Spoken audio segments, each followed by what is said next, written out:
Everyone, welcome back to my channel. I hope you're all doing well. For anyone that doesn't know me, my name is Katie. I am a qualified therapist and I'm really passionate about all things mental health awareness, anything to do with wellness, personal development, and of course, therapy. So today I'm going to be talking about the mental health condition of anxiety. Please don't be put off by the title of the video.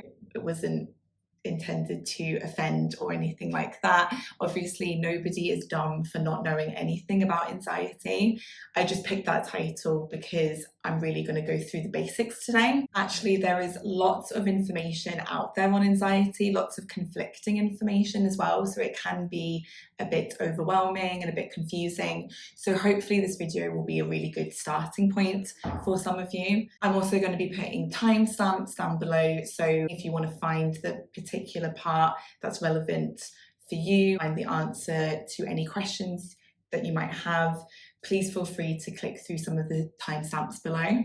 So I want to start off with what is anxiety. So according to the NHS website, anxiety is a feeling of unease, such as worry or fear, and it can be mild or severe.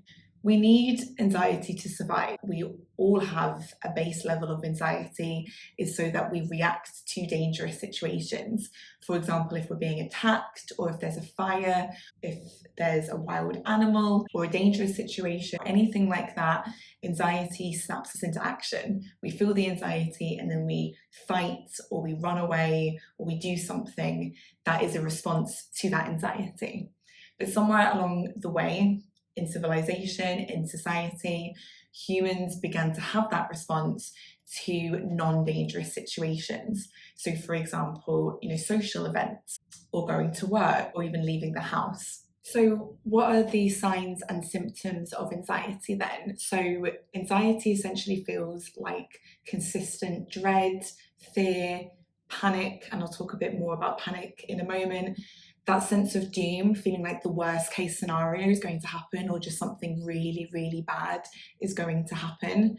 And then in terms of physical symptoms, it can be sweating, like our palms can start to sweat, we can start to shake, heart palpitations is definitely a big one, a dry throat. It can feel like the world is speeding up or slowing down, bad stomach, feeling nauseous, feeling sick, perhaps you need to go to the bathroom quite a lot. A lot of people have gut-related health issues that are suffering with chronic anxiety. Feeling lightheaded, feeling dizzy, pins and needles is a big one, that feeling of restlessness. Aches and pains, so a headache, backache, just aches and pains all over your body.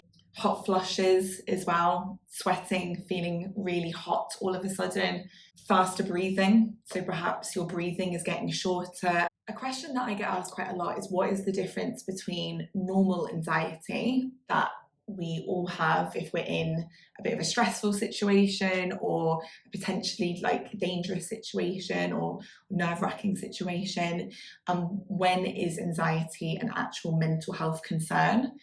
And for me, the answer is if it's impacting your day-to-day life. So if you're suffering with the symptoms that I just shared, and if it's starting to really impact your everyday normal activities. So perhaps you're calling in sick at work, perhaps you feel unable to do your job because you're waking up, you've got such a strong sense of dread, you're feeling physically unwell, you're emotional, you're feeling just so high levels of anxiety that the thought of going to work is impossible. Perhaps you're withdrawing from relationships as well, so it's starting to impact your friendships. Perhaps you're not kind of socializing as much, you're becoming more isolated. Could be impacting your romantic relationship as well. There is actually relationship anxiety where it's focused on your relationship, which a lot of my clients experience. So perhaps your kind of lens is off, is how I would phrase it. You're starting to see your partner in a very anxious way. You're worried that they're cheating on you or that you might cheat on them. Those kinds of things that perhaps weren't concerns before but now are. It also might prevent you from doing stuff. So perhaps you're not leaving the house, perhaps you're not booking a holiday because the thought of doing that is just way too much. You're cancelling plans, you're not traveling. And then further than that, when we think of day-to-day activities, if it's affecting the basics. So are you eating? Perhaps your appetite's really dropped. Are you sleeping? Perhaps you're not getting any sleep because your mind is racing with all these anxious thoughts. Perhaps you're not drinking enough water. So really, that is when I would say it is becoming a mental health problem, because you're not being able to participate in your normal activities, never mind enjoy your day-to-day life. So another question that I get asked as well is around panic attacks, and what is the difference between an anxiety disorder and a panic disorder? What's the difference between an anxiety attack and a panic attack? And I'll start off talking about how they're similar. So those physical symptoms that I described before, rapid heart rate, feeling dizzy, feeling sweaty, hot, feeling sick. Like obviously everyone is different, and someone might not experience all of those symptoms, and we have to be very kind of person-centered in our approach to these things. But in general, with panic attacks and anxiety attacks, there are some sort of physical similarities for sure. The difference, I would say, is a panic attack. If you ask somebody who's had a panic attack, they will describe it as a feeling of dying. As in, people who are having a panic attack on some level believe that they're about to die, or that something extremely bad and terrifying is happening to them. It's very sudden, it's very intense, it's very physical. So you'll see people kind of collapse into their chair or on the floor, kind of keel over with really intense shortness of breath, or their heart rate is pounding so much that they feel like they're having a heart attack. Whereas with an anxiety attack, there's more of a slow burn. Again, not always, but anxiety attacks, it's that sense of unease, something's off, something's wrong. Then the physical symptoms start creeping in. The mental symptoms are quite bad. There's definitely something wrong. I don't like this. I feel sick. I have a pit in my stomach. I'm starting to sweat. I'm starting to feel hot.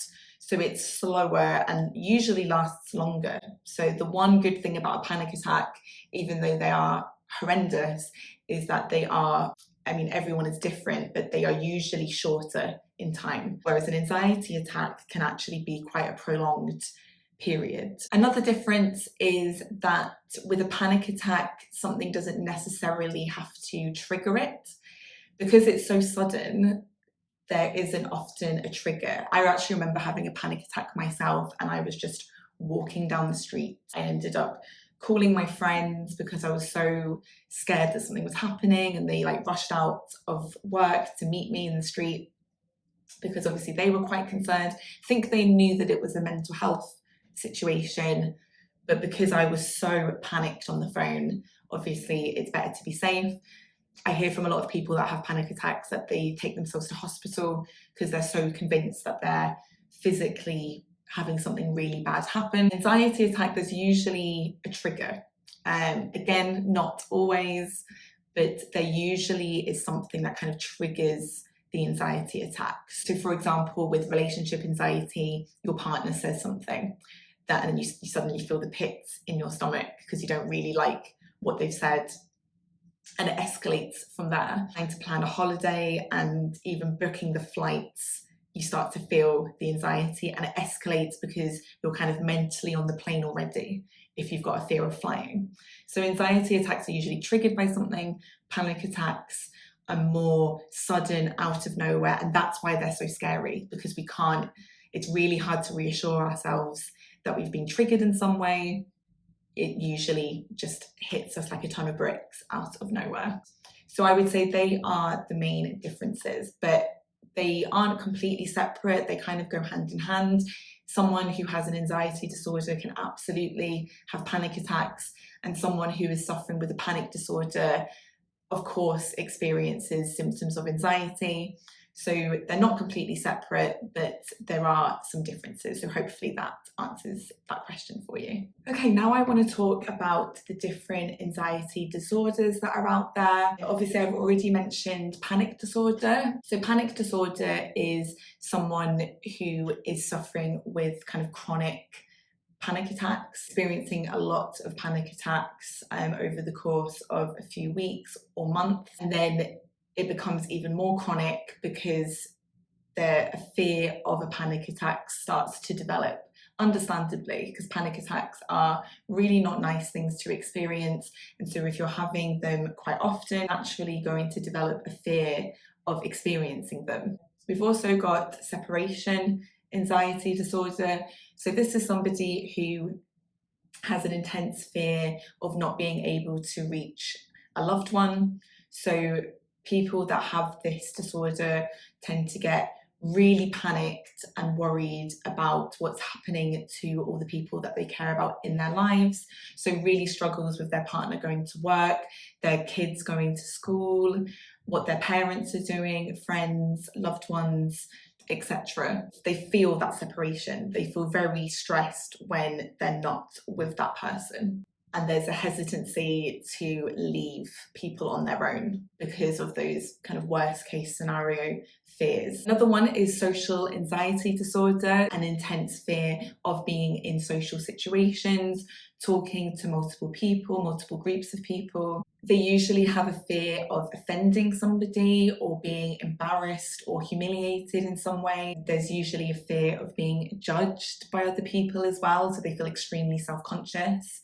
People will avoid certain situations and certain experiences because of their anxiety. Then there's generalized anxiety disorder, or GAD. This is, as it kind of says on the tin, someone who is pervasively suffering with anxiety. It's kind of waking up every day with that same feeling, or at least multiple times a week over the course of like 6 months. There might not be a particular trigger. It can happen with multiple types of situations.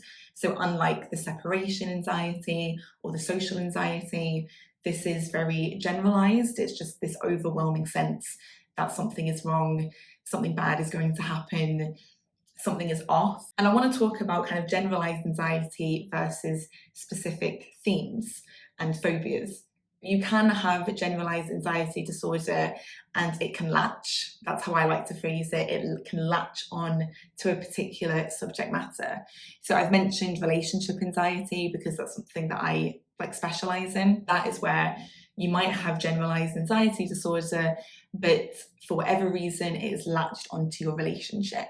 So it really starts to hone in on, am I actually with the right person? Do they love me? Do I love them? Are they cheating on me? Are there too many red flags? Just, constant concerns and fears about your relationship. Health anxiety is another one. So again, that preoccupation with your body, with your health. There's definitely something wrong. I need to go to the doctor. I need to have a blood test.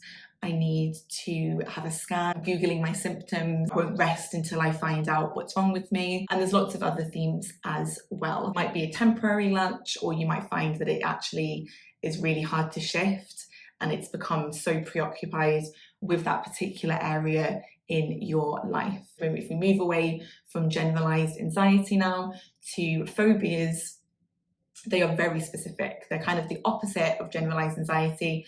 Again, you can, of course, have generalized anxiety and a phobia, but the reason why it's very different is because it is all centered around a specific fear.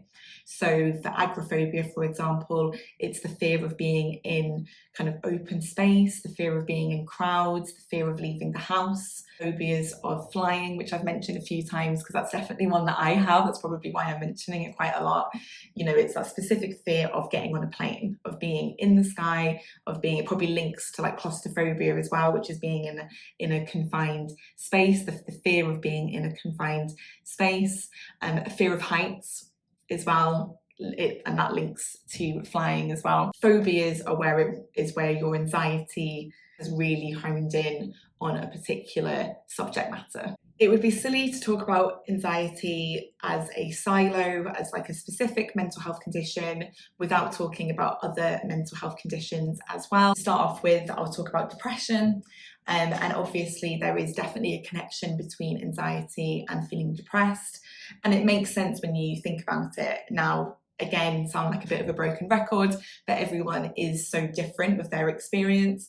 But If you're someone that is suffering with anxiety in the way that I've described, where it's very chronic, it's impacting your everyday life, you're suffering physically as well as mentally, you're not sleeping, you're not going to work, then naturally, because you're suffering so much and you're kind of living with intense fear all the time, call it like the come down from that. We burn so much energy with all that anxiety that there is naturally a bit of a crash. And it is sad, it's lonely, it's isolating. So people that suffer with chronic anxiety are quite likely to experience a depressive episode as well, because it is such a struggle. It can also happen the other way around, of course. People who have suffered with depression can develop anxiety because they don't want to go through that again. There can be fear of getting into that bad place again. And it's also just not as kind of black and white as that, like, okay, anxiety leads to depression, depression leads to anxiety. You can obviously be suffering with both at the same time. So they definitely go hand in hand. Another mental health condition that I really want to mention today is OCD. OCD and anxiety are unfortunately besties. They absolutely go hand in hand, and I'm going to do a whole video on OCD, so don't worry if you don't really know a lot about it. Essentially, the part that I want to mention today is around intrusive thoughts. Intrusive thoughts are a symptom of OCD. As you can imagine, when we have intrusive thoughts that are really scary, that feel very out of nowhere, sudden, not sure if it's real or not, we're not sure if our thoughts are real, that can of course trigger lots of anxiety. And fear of fear is a massive thing with OCD. Being so afraid of being in a bad place again, having a relapse around your OCD recovery. So anxiety can be very chronic for OCD sufferers. I'm not going to go into every single one today, but there are, of course, other mental health conditions where anxiety is definitely a symptom. Post-traumatic stress disorder is a big one that comes to mind. If you want me to do a whole video on that, I absolutely will. I would really encourage you, if you're suffering with anxiety, to do some research and see if it's connected to any other mental health conditions that you also might be struggling with. So let's move on to what do you do to get help for anxiety. So now you've got to this point, you think that it's not just normal anxiety, but you're actually suffering. What do you do next? In order to get a diagnosis of anxiety, you need to go to your GP, usually need to be kind of suffering with anxiety for a prolonged period, so like roughly 6 months. Now, 6 months to me is an extremely long time to be suffering, so I would encourage you to go sooner than that if you're really struggling with anxiety, or you think you might be struggling with anxiety. So go to your GP, have a chat to them. Hopefully they are a good GP that takes you seriously. If you don't have a positive experience, try and talk to someone else, and don't let someone kind of minimize your experience or kind of write it off as a bit of a phase that you're going through, or it's just because you're struggling with exams, or you're going through a tough time, or you're stressed with work. All of that could be true, but it doesn't mean that you're not suffering with an anxiety disorder. So definitely make sure that you're talking to a medical professional who is listening and is supportive of you. They will also most likely do a blood test. That can sound a bit scary, but it's just to rule out anything that physically might be actually going on, because I guess you never know. If you're really suffering with intense physical symptoms of anxiety, like gut issues or heart palpitations, there is of course a chance that there could be something physically happening. I know for anyone that's suffering with health anxiety, that is a really tough thing to hear, but I would encourage you to explore all options. I know for me, and this is definitely not the same for everyone, but when I started to suffer with anxiety a few years ago, I went to the doctor. They did a blood test and I was really low in vitamin D.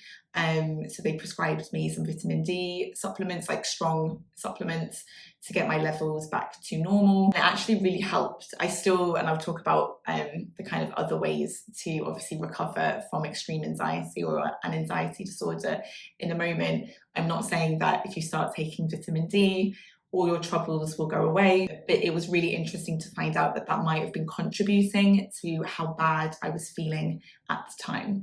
So definitely talk to your GP. I would say that's first step. Have any physical tests that are necessary, and then get a referral to therapy. In the UK, that would be through the NHS. Waiting times can be quite a while, so if you can't afford to go private, on Counselling Directory or Psychology Today, I'm going to be linking lots of information in the description for you for anyone that is suffering with anxiety or a type of anxiety disorder. So if you get a referral and you're on the waiting list, or you're looking into private therapy, there are of course lots of different types of therapy out there. I'm not going to go into every single type of therapy today, that's probably a separate video, but I offer person-centered therapy to support people with anxiety, which is more of that kind of talking therapy, open space, lots of empathy. We set at their own pace, we're figuring out the coping mechanisms together, we're figuring out the triggers together. It's that safe space, and obviously safety is really important. If you're suffering with anxiety, you want to feel comfortable and feel safe. That style of therapy doesn't sound like what you want. CBT is another type of therapy that I would recommend for anxiety. It's probably more practical. So if you're someone that kind of wants that more kind of practical, okay, you've got anxiety, here's what you need to do, here's the steps, here's the trigger, here's the root cause of it, how do we tackle it? Kind of moving away from the humanistic approach, or kind of tackling the anxiety itself, then I would definitely recommend looking for a CBT therapist. There are other types of therapy styles as well that I would really encourage you to look into that might suit you a bit better. Another option that you can talk to your GP about is obviously medication. There are different types of anti-anxiety medications out there, as well as different dosages as well. So you might, for example, start on quite a low dose, see how that feels. My main piece of advice with medication is it's trial and error. So you might have one prescription that you try for a few weeks, there's zero difference.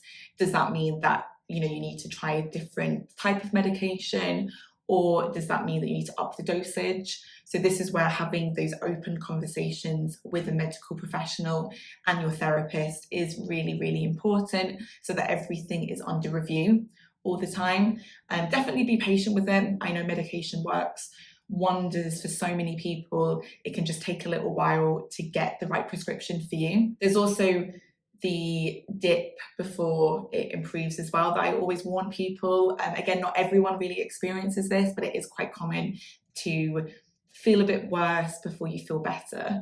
That can really put people off, but it usually doesn't last very long. It's just obviously your body is adjusting to the medication that you're on. Be mindful of any side effects and things like that, but it is a real common route for people who are suffering with anxiety. Another thing is that I'm a big believer of the holistic approach. I'm definitely not someone that thinks exercise is going to completely cure you of your panic disorder. If you've been suffering for months and months of panic attacks, me telling you to go to the gym probably feels like a bit of a slap in the face. But definitely make sure that you're kind of moving your body, going for a walk, swimming if that's something that you like to do, perhaps going to the gym if that is something that you really enjoy, or doing yoga is definitely a popular one for anxiety because it involves a lot of deep breathing. And yoga actually links to the next thing that I want to talk about, which is breath work. I'm going to again link a YouTube video that supports you with deep breathing, because the power of that can be, unbelievable. I was definitely skeptical when I started on my anxiety recovery journey, and now I think I do breath work every day in some capacity, just to calm my nervous system down. It really helps with physical symptoms of anxiety. It really helps to be guided, I think. So I'm definitely going to link some YouTube videos down below. Another holistic thing is meditation, kind of clearing your thoughts, clearing your mind, as well as accepting the thoughts. This is particularly helpful if you're suffering with intrusive thoughts, or the anxiety is very thought-based. So you're I call it white noise. You've kind of got loads of white noise in your head, loads of intrusive thoughts, and you want to, instead of developing that fear, oh God, it's happening again, why am I thinking about this, and starting to panic, sometimes meditation can really help you lean into more acceptance, accepting the thoughts, and brings you a bit more peace. And again, I will link some meditations down in the description below to get you started. And the final thing that I want to say is around just your day to day. So for me, it's about starting with the basics. If you feel like you're isolating yourself, reaching out to somebody, even if it's just one person that entire week, chatting to somebody, moving your body, trying to get a good night's sleep, whatever that looks like. So it might be still a broken sleep, but you go to bed early. You're not sleeping throughout the day. You get up as soon as you wake up, and then you go to bed as soon as you start to feel tired, even if that routine is slightly off. You're drinking lots of water. You're eating good food. It can be tempted when we're suffering to kind of eat all the bad stuff. And, don't get me wrong, you need to treat yourself. You need to perk yourself up. You need to be happy. Make sure you're kind of nourishing your body, because it's all connected. So that's the final thing that I would say around treatment and recovery, from a practical sense, from a mental health sense, and a physical sense, and taking everything into consideration. So obviously, as a person-centered therapist, I want to be very clear about the fact that recovery package, that holistic package, is going to look really different for different people. So for example, you might be somebody that wants to just focus on therapy before they even consider anything medication or anything else. They just kind of want to speak to their therapist, go from there, which is absolutely fine. You might be somebody that's like, oh, okay, I can do a yoga video at home, perhaps do that once a week, once a day, whatever works for your schedule. Or you might be somebody that actually loves the gym and wants to kind of focus on getting back into exercise or going for a run, or just really wants to speak to their doctor and perhaps talk about medication straight away. It's going to look different for different people, and it's not a one size fits all. I've made general recommendations today, but it doesn't necessarily mean that you need to try everything straight away. Definitely figure out what works for you and see what you like, and about being patient with the process as well. So you might obviously do a yoga video at home and think, that was nice, but I didn't really feel a difference. But actually, if you're kind of exercising a bit more each day or each week even, then you might start to feel that difference. Same with therapy. You're not going to suddenly feel loads of relief in the first session. You might, because you might kind of let it all out, or just sit there and cry for an hour, which is absolutely fine and completely welcomed. You might want to be fixed, and then suddenly you realize, oh wait, that's actually not going to happen in one session. So what do I do? And it's definitely about being patient. I think meditation is a really good example of that, where you might sort of sit there and shut your eyes and notice the thoughts going in and out and think, what the hell was that? What the hell was the point of that? That didn't do anything for me. But actually, if you're meditating every day or for longer periods each time, you might see, the benefits. So definitely figure out what is part of your treatment plan. Perhaps try a bit of everything. Be consistent for sure. Turn up to those therapy sessions. If you've got a CBT therapist, do the homework, do the exercises, speak to your doctor about any medication, have the blood tests, and even if it is, really scary, just to kind of rule out everything. Move your body, try and eat good food. Perhaps that's just where you start. Perhaps you're not ready to talk in therapy yet. That feels a bit too scary, or you're on the waiting list, so you have to wait. Don't wait until that first session to start your recovery journey.